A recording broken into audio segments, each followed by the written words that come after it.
सिद्ध योग में आपका स्वागत है।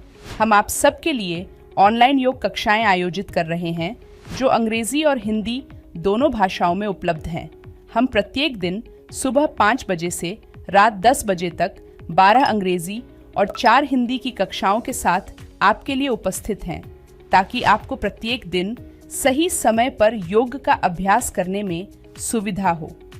ये 2 सप्ताह एक ऐसा समय है जिसमें आप शामिल होकर अपने जीवन में एक सकारात्मक परिवर्तन का अनुभव कर सकते हैं, वह भी बिल्कुल मुफ्त में।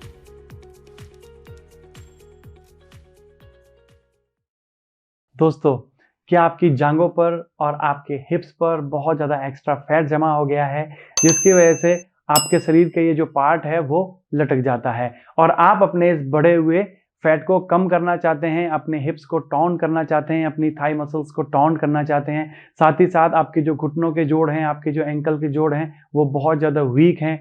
आपके शोल्डर जॉइंट बहुत ज़्यादा स्टिफ हैं या फिर आपको फ्रोजन शोल्डर की समस्या है। आपकी स्पाइन का जो पोस्चर है वो अच्छा नहीं है। तो हम आपको बताएंगे एक ऐसे आसन के बारे में जिसका कि नाम है उत्कटासन चेयर पोज, और इसके अभ्यास से आप अपनी इन सभी समस्याओं से मुक्त हो सकते हैं। तो मैं अतुल मिश्रा सिद्ध योगा से आपका स्वागत करता हूं। तो चलिए दोस्तों, हम अपने उत्कटासन चेयर पोज का अभ्यास शुरू करने से पहले इसकी कॉन्ट्रा इंडिकेशंस को समझ लेते हैं। तो दोस्तों, अगर आपको नी जॉइंट, एंकल जॉइंट या हिप जॉइंट से रिलेटेड कोई भी इंजरी है या फिर आपके बॉडी के इस पार्ट में दर्द है, तो आपको इस आसन का अभ्यास नहीं करना है। साथ ही साथ हाई ब्लड प्रेशर और लो ब्लड प्रेशर की समस्या में आपको इस आसन के अभ्यास में थोड़ी सी सावधानी बरतनी है। अगर आपको बहुत ज़्यादा प्रॉब्लम है हाई ब्लड प्रेशर या लो ब्लड प्रेशर की, तो आपको अपने डॉक्टर की सलाह के बाद ही इस आसन का अभ्यास शुरू करना है। साथ ही साथ अगर आपके शोल्डर जॉइंट से रिलेटेड आपको कोई समस्या है या फिर शोल्डर जॉइंट में कोई इंजरी है, तो आपको इस आसन का अभ्यास नहीं करना है। तो चलिए दोस्तों, अब शुरू करते हैं अपने आसन के अभ्यास को। तो दोस्तों, सबसे पहले आपको अपनी मैट पर सेंटर में खड़े हो जाना है। यह आसन खड़े होकर करने वाले आसनों की कैटेगरी में आता है और ये एक बैलेंसिंग पोज भी है। तो इसमें हमें अपने शरीर की आकृति चेयर यानी कि कुर्सी के जैसी बनानी है। तो खड़े होकर करने वाले जो भी आसन है उनका अभ्यास हम ताड़ासन से शुरू करते हैं। तो सबसे पहले हमें ताड़ासन की पोजीशन में आ जाना है। ताड़ासन की पोजीशन में आने के बाद आप एज अ बिगिनर अगर इस आसन का अभ्यास शुरू कर रहे हैं तो आपको अपने दोनों पैरों के बीच में हल्का सा गैप दे देना है। ध्यान रहे, बहुत ज्यादा गैप नहीं देना है। 2 से 3 इंच मैक्सिमम आप अपने दोनों पैरों के बीच में गैप देंगे। उसके बाद अपने हाथों को बॉडी के साइड से रखना है। फिर आपको दोनों हाथों को अपनी शोल्डर लाइन में लेके आएंगे सामने की तरफ से। फिर आपको धीरे धीरे अपने नीज को बेंड कर लेना है इस तरीके से। तो आपको बनानी है चेयर जैसी पोजीशन। ध्यान रहे, अगर आप अपने घुटनों को बेंड कर रहे हैं तो आपको अपने घुटनों को इस तरीके से बेंड नहीं करना है, आपको अपने हिप्स को पीछे की तरफ मूव करना है। तो आपके जो घुटने हैं वो आपके टोजेस की लाइन को क्रॉस करके आगे नहीं जाने चाहिए। आपके घुटने मैक्सिमम टोज की लाइन में रहेंगे या फिर टोज के पीछे की तरफ रहेंगे। तो उसके लिए जब आप इस आसन का अभ्यास कर रहे हैं तो आपको अपने हिप्स को पीछे की तरफ मूव करते हुए इस तरीके से बैठना है। आप चाहें तो हाथों की पोजीशन यहाँ रख सकते हैं या फिर अपने हाथों को इस तरीके से ऊपर भी कर सकते हैं, हाथों को जोड़ भी सकते हैं। जैसा भी आपको बेटर लगे आप उसी तरीके से इस आसन का अभ्यास कर सकते हैं। हाथों की तीनों ही पोजीशन ओके हैं, पहली ये, दूसरी यहाँ पर या फिर तीसरी।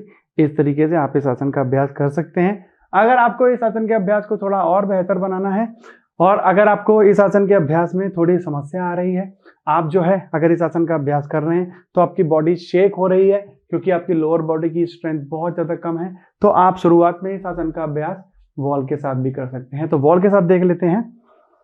आपको अपने हिप्स को वॉल से टच कर देना है, अपने पैरों को वॉल से थोड़ा सा दूर रखेंगे, ठीक है। उसके बाद पैरों में हल्का सा गैप देंगे। गैप के लिए अगर आपको समस्या आ रही है कितना गैप देना है, तो आप एक ब्लॉक ले लीजिए, इस तरीके से ब्लॉक को रख लीजिए, दोनों पैरों को यहाँ रख लेंगे। यहाँ पर आप एक ब्लॉक को अपने दोनों पैरों के बीच में फंसा लीजिए, ठीक है। तो इससे क्या है कि आपकी थाई मसल्स जो है वो शुरुआत से ही कॉन्ट्रैक्ट रहेंगी। अगर वो कॉन्ट्रैक्ट रहेंगी तो इनकी स्ट्रेंथ जो है वो और ज़्यादा अच्छी तरीके से बिल्ड होगी इस आसन के अभ्यास में। तो उसके बाद आपको दोस्तों क्या करना है, दोनों हाथों को ऊपर की तरफ उठाना है और धीरे धीरे अपने घुटनों को बेंड करते हुए बॉडी को नीचे की तरफ स्लाइड कर लेना है। तो जहां पर भी आपको बेटर लगता है वहां आप इस आसन के अभ्यास में रुक सकते हैं।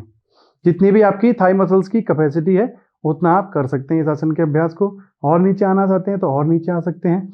बॉडी को वॉल की तरफ प्रेस करके रखेंगे। तो आपकी जो अपर बॉडी, आपकी जो पीठ है, उसको आपको वॉल की तरफ प्रेस करना है। प्रेशर आपकी थाइज पर आएगा, प्रेशर आपके शोल्डर्स पर आएगा, प्रेशर आपकी काफ मसल्स पर भी आता है, प्रेशर आपके नी जॉइंट पर भी आता है। तो इस आसन के अभ्यास से आपके जो लोअर बॉडी के जॉइंट हैं, आपके एंकल जॉइंट, आपके नी जॉइंट, आपके जो है शोल्डर जॉइंट, इनकी फ्लेक्सिबिलिटी और स्ट्रेंथ दोनों ही इस आसन के अभ्यास से बढ़ती है। साथ ही साथ यह आसन आपकी थाई मसल्स को टोन करता है, आपके हिप मसल्स को टोन करता है। तो जिनकी थाइस पर और हिप्स पर बहुत ज्यादा एक्स्ट्रा फैट है, या फिर उनका जो हिप्स है उसकी मसल्स बहुत ज्यादा लूज है, जो थाइज है वो फैट बढ़ा हुआ है और बहुत ज्यादा लूज है, तो आप इस आसन के अभ्यास से अपने बॉडी के इन पार्ट्स को, जो थाइज हैं, जो हिप्स हैं, इनकी अच्छी शेप बना सकते हैं और आप अपनी मसल्स को अच्छे तरीके से टोन कर सकते हैं।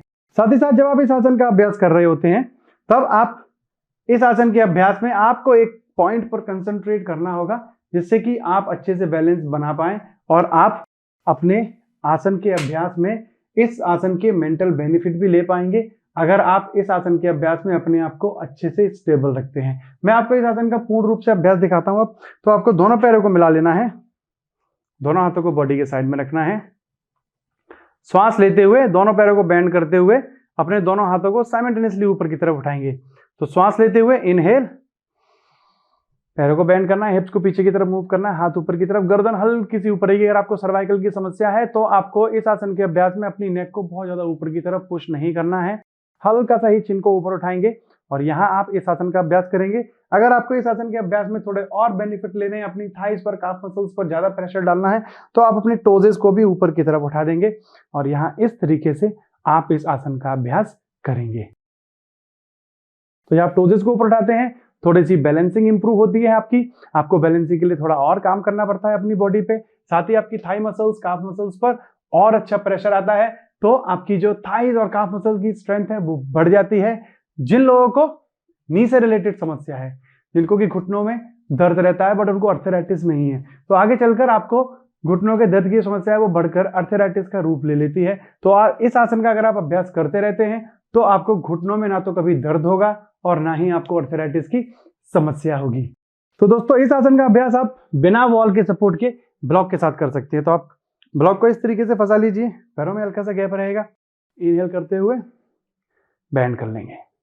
आप इस तरीके से भी इस आसन का अभ्यास कर सकते हैं। इससे आपकी जो थाई मसल्स हैं वो और जल्दी स्ट्रेंथ बिल्डअप करने लगेगी।